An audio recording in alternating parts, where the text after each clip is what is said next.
The National Electrical Code defines habitable rooms in 210.8 as rooms or spaces used for living, sleeping, cooking, or dining purposes. Bedrooms are specifically included in this definition. Therefore, a switch is required for light control in bedrooms.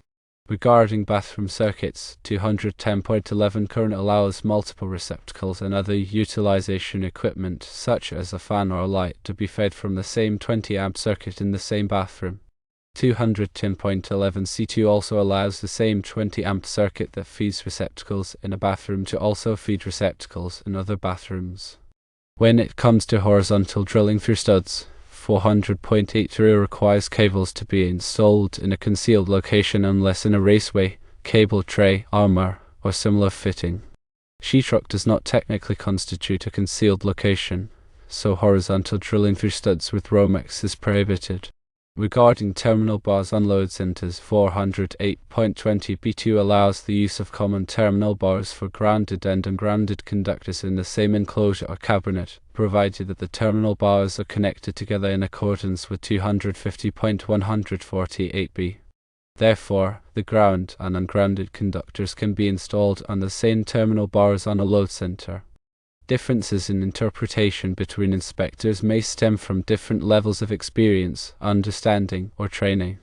It's important to engage in respectful discussions to clarify code interpretations and ensure consistency in electrical inspections.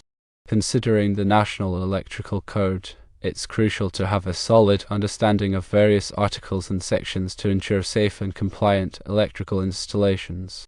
When dealing with lighting in residential spaces, the code provides specific guidelines to ensure adequate illumination and safety.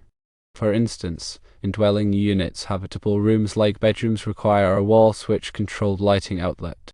This requirement aims to provide convenient and safe control of lighting within these spaces. The definition of habitable rooms is critical here, as it directly impacts the application of this rule. The NEC defines habitable rooms as those used for living, sleeping, cooking, or dining. Since bedrooms fall under the sleeping category, they are indeed considered habitable rooms, mandating the presence of a switch-controlled lighting outlet. Now let's delve into bathroom circuits.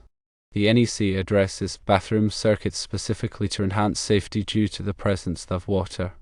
Generally, a 20-amp branch circuit is required to serve bathroom receptacles. This requirement is outlined in 210.11c3. The code also permits this 20-amp circuit to supply other utilization equipment within the same bathroom, such as exhaust fans or lighting fixtures, as long as the total load does not exceed the circuit's capacity.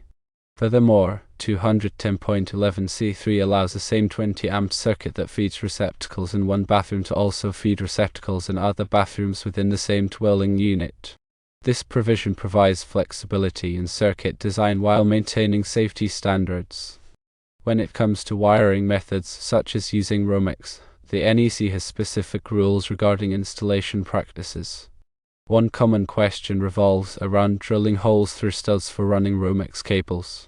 According to 300.4d, where cables are installed through holes bored in studs, joists, or rafters, they must be protected from nails or screws by at least 1.25 inches of wood. If this depth cannot be maintained, a steel plate or bushing must be used to protect the cable. Additionally, 334.15c dictates that cables must be secured to the building structure. The interpretation of what constitutes a concealed location is also important. Typically, a concealed location refers to areas that are rendered inaccessible by the building's finish, such as behind walls or above ceilings. However, areas covered by removable panels or drop ceilings might not always be considered concealed. Therefore, it's essential to ensure that Romex cables are adequately protected and secured, regardless of whether they are run through drilled holes or along the surface of framing members. Finally, let's consider the installation of terminal bars in load centers. The NEC addresses the connection of grounded and ungrounded conductors to terminal bars within enclosures. 408.20 specifies the requirements for terminal bar arrangements. It allows the use of common terminal bars for both grounded and ungrounded conductors, provided that the terminal bars are adequately sized and rated for the intended application. Furthermore, 250.24c mandates that the neutral conductor must be connected to a terminal bar that is bonded to the enclosure. This bonding ensures a low impedance path for fault currents, enhancing safety. The NEC also stipulates that the grounding electrode conductor must be connected to the grounding terminal bar within the enclosure. This connection provides a direct path to earth for grounding purposes. Therefore, it is permissible to install both grounded and ungrounded conductors on the same terminal bars in the load center, as long as the installation complies with the applicable requirements of the NEC, ensuring proper bonding and separation of circuits for safety.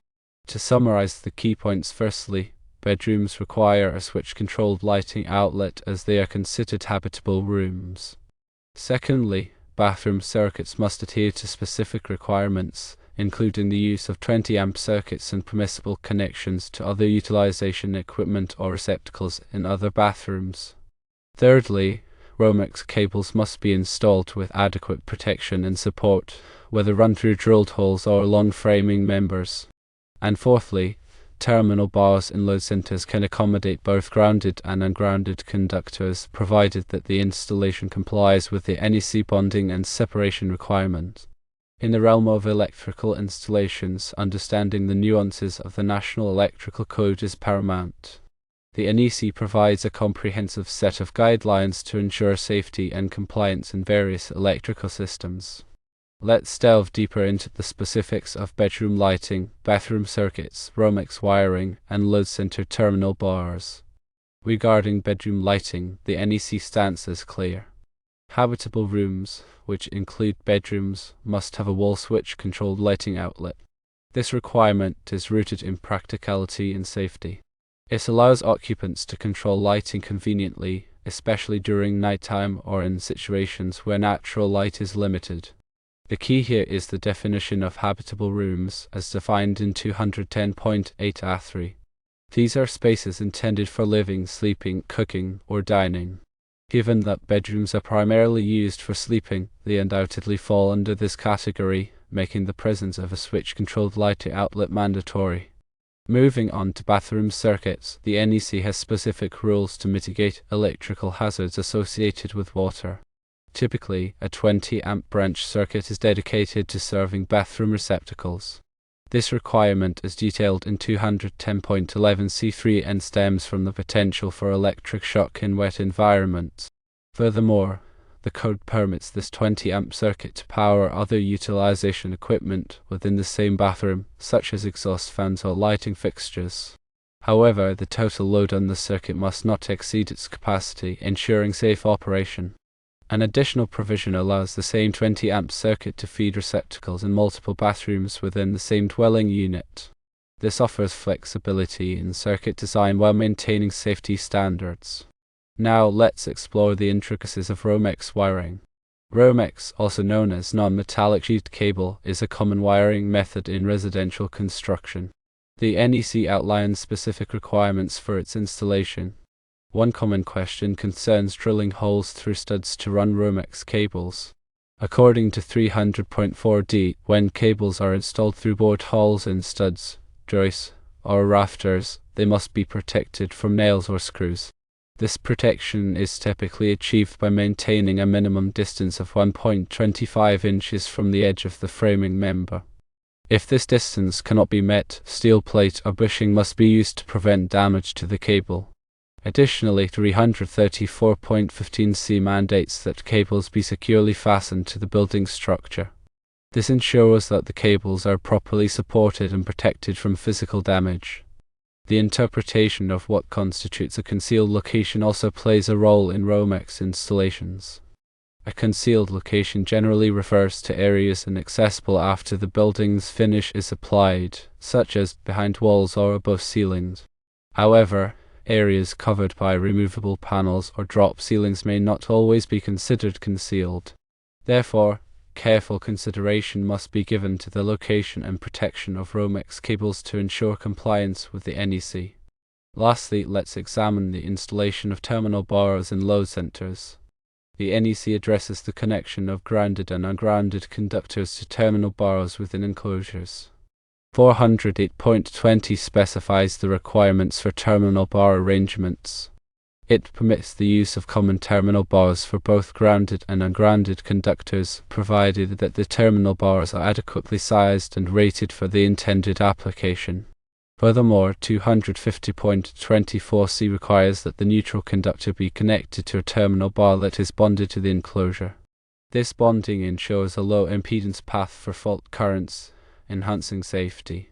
The grounding electrode conductor must also be connected to the grounding terminal bar within the enclosure, providing a direct path to earth for grounding purposes. In summary, firstly, bedrooms, as habitable rooms, require a switch-controlled lighting outlet. Secondly, bathroom circuits must adhere to specific requirements, including the use of 20-amp circuits and permissible connections to other utilization equipment or receptacles in other bathrooms. Thirdly, Romex cables must be installed with adequate protection and support, whether run through drilled holes or along framing members. And fourthly, terminal bars in load centers can accommodate both grounded and ungrounded conductors, provided that the installation complies with the NEC bonding and separation requirements. The National Electrical Code is the cornerstone of safe and compliant electrical installations. Its provisions are designed to protect people and property from electrical hazards. Understanding the NEC requirements for bedroom lighting, bathroom circuits, Romex wiring, and load center terminal bars is essential for electrical professionals. Let's begin with bedroom lighting. As previously mentioned, the NEC mandates that habitable rooms, including bedrooms, have a wall switch-controlled lighting outlet. This requirement serves a practical purpose, allowing occupants to easily control lighting within this space. The definition of habitable rooms, as outlined in 210.8a3, is crucial here. These are spaces intended for living, sleeping, cooking, or dining. Since bedrooms are primarily used for sleeping, they clearly fall under this category, making the presence of a switch-controlled lighting outlet non-negotiable. Now let's turn our attention to bathroom circuits. The NEC addresses bathroom circuits specifically due to the increased risk of electrical shock in wet environments. Typically, a 20-amp branch circuit is dedicated to serving bathroom receptacles, as specified in 210.11c3. This requirement helps to prevent overloading the circuit and reduces the likelihood of electrical hazards. In addition to receptacles, the code allows this 20-amp circuit to power other utilization equipment within the same bathroom, such as exhaust fans or lighting fixtures. However, it's important to ensure that the total load in the circuit does not exceed its capacity to maintain safe operation. Another provision allows the same 20-amp circuit to feed receptacles in multiple bathrooms within the same dwelling unit. This offers flexibility in circuit design while adhering to safety standards. Moving on to Romex wiring, the NEC has specific rules governing its installation. Romex, or non-metallic sheet cable, is widely used in residential construction. One common question is whether it's permissible to drill holes through studs to run Romex cables. According to 300.4d, when cables are installed through bored holes in studs, joists, or rafters, they must be protected from nails or screws. This protection is typically achieved by maintaining a minimum distance of 1.25 inches from the edge of the framing member. If this distance cannot be met, steel plate or bushing must be used to prevent damage to the cable. Furthermore, 334.15c requires that cables be securely fastened to the building structure. This ensures that the cables are properly supported and protected from physical damage. The interpretation of what constitutes a concealed location is also relevant to Romex installations. A concealed location generally refers to areas that are inaccessible after the building's finish is applied, such as behind walls or above ceilings. However, areas covered by removable panels or drop ceilings may not always be considered concealed. Therefore, it's crucial to carefully consider the location and protection of Romex cables to ensure compliance with the NEC. Finally, let's discuss the installation of terminal bars in load centers. The NEC addresses the connection of grounded and ungrounded conductors to terminal bars within enclosures. 408.20 specifies the requirements for terminal bar arrangements. It permits the use of common terminal bars for both grounded and ungrounded conductors, provided that the terminal bars are adequately sized and rated for the intended application. Moreover, 250.24c mandates that the neutral conductor be connected to a terminal bar that is bonded to the enclosure. This bonding ensures a low impedance path for fault currents, enhancing safety. The grounding electrode conductor must also be connected to the grounding terminal bar within the enclosure, providing a direct path to earth for grounding purposes. To reiterate the key points, firstly, bedrooms, as habitable rooms, must have a wall switch controlled lighting outlet. Secondly, bathroom circuits must adhere to specific requirements, including the use of 20 amp circuits and permissible connections to other utilization equipment or receptacles in other bathrooms. Thirdly, Romex cables must be installed with adequate protection and support, whether run through drilled holes or along framing members. And fourthly, terminal bars and load centers can accommodate both grounded and ungrounded conductors, provided that the installation complies with the NEC bonding and separation requirement. Remember, the National Electrical Code is a living document that is updated periodically to reflect changes in technology and safety standards. Staying current with the latest edition of the NEC is essential for all the electrical professionals to ensure safe and compliant installations.